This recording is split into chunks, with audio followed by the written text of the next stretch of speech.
আসসালামু আলাইকুম। তো আমি একটা লং ভিডিও নিয়ে আসলাম। প্রথমত কথা হলো, কথাগুলো সবার জন্য ইম্পর্টেন্ট। প্লিজ ভিডিওটা সবাই দেখে যাবেন, কষ্ট হইলো।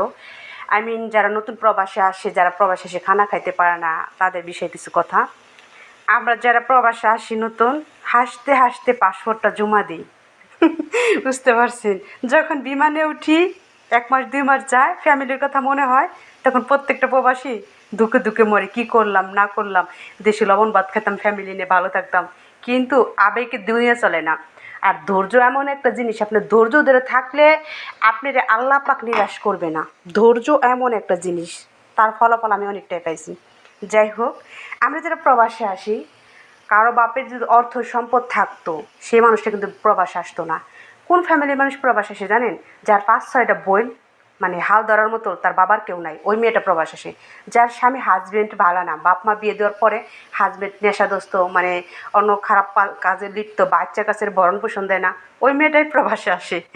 কোন ছেলেটা প্রবাস আসে জানেন? যার 5-6টা বোন আছে, যার আর্থিক অবস্থা খুবই খারাপ, তখন কি করে? দিশেহারা না পায়, ওই ফ্যামিলির মা বাবা কী করে? টাকা পয়সা সুদ করে, ঋণ করে, ব্যাংকে থেকে লোন উঠে প্রবাসে আসে। অনেক কষ্টে প্রবাস আসে। প্রবাস লাইফটা প্রচুর কষ্ট। আর যারা নতুন নতুন আসে, আরবি ভাষা জানেন, আমরা তো বাংলাদেশ প্লাস পয়েন্ট, আপনারা ইংলিশটা নর্মালভাবে জানেন অনেকেই, কিন্তু আরবি তো আমরা তোরা জানি না। বাইরে ভাই, আরবিতে কথা কয় যখন, তখন চোখ দিয়ে পানি আসে, যারা কী বলে, কী কথা বলে, এগুলো কেমনে বলুম।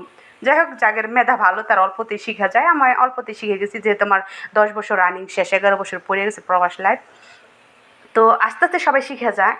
আর যারা খানা খেতে পারে না, তাদেরও খুবই কষ্ট হয়। বাংলাদেশের খানা একরকম আর প্রবাসীর খানা একরকম। তারপর ওইটাও ম্যান্ডেট করে আস্তে আস্তে প্রবাসী ভাইয়াপুরা। তো আসলে কি, একটা প্রবাসী, আমি যখন জব করতাম, প্রথম আসলাম জর্ডান, তখন ওইখানের খানাগুলো খাইতে পারতাম না। ম্যাডাম কীভাবে কথা বলতো, ট্যাপ ট্যাপ করে তাকায় থাকতাম। আর অ্যাকচুয়ালি আমার বাচ্চাটার কথা বেশি মনে পড়তো, ছোটো বাচ্চা রেখে আসছি। এরকম কিছু ভাইও আছে, বাচ্চাদেরকে অনেক ভালোবাসে। সব মা তো আর সন্তান রেখে বিয়ে বসতে পারে না, সব বাবা সন্তান রেখে বিয়ে করতে পারে না। এমনও কিছু বাবা আছে, ছেলে মেয়েদের জন্য জানটা দিতে চায়, ঠিক আছে? তো একটা ছেলে বিয়ে করার পর তার কাছে ইম্পর্টেন্ট তার ছেলে মেয়ে হয়ে যায়। তো আমি যখন আসলাম জর্ডান, তখন খানা হালকা খাইতে পারছি, মোটামুটি বাংলাদেশের মতোই খানা এখানের। তো তারপর লাস্টে যখন সৌদি আরব আসলাম, এক বাসায় 7 বছর ছিলাম। ওই বাসায় মনে করেন আমি 7টা বছর বাহিরে ইন টোটাল বেড়াতে পারিনি। ওইখানে খানা খাইতে খেতে ধত হয়ে যেতাম। আলহামদুলিল্লাহ, পরে নেক্সট আমি বাসা চেঞ্জ করলাম। এখানে আমি মাঝে মাঝে বাজারে যাইতে পারি, সব কিছু কিনতে পারি, কারণ আমি একা যাই না, আমার সাথে একটা কাজের মেয়ে যায়, আর আমার হয়তো ড্রাইভার থাকে। তো এখানে এসে বাংলাদেশের খানা খাইতে পারি। আসলে আমি একটু ধৈর্য, অনেকটা ধৈর্য ধরেছিলাম। আমার সবাই বলছে ধৈর্য ধরলে ধৈর্যের ফল বলে কখনো বিফলে যেন, তার প্রমাণ আমি। আলহামদুলিল্লাহ, আপনাদের দোয়ায় ভালো আছি। তো সব প্রবাসী ভাই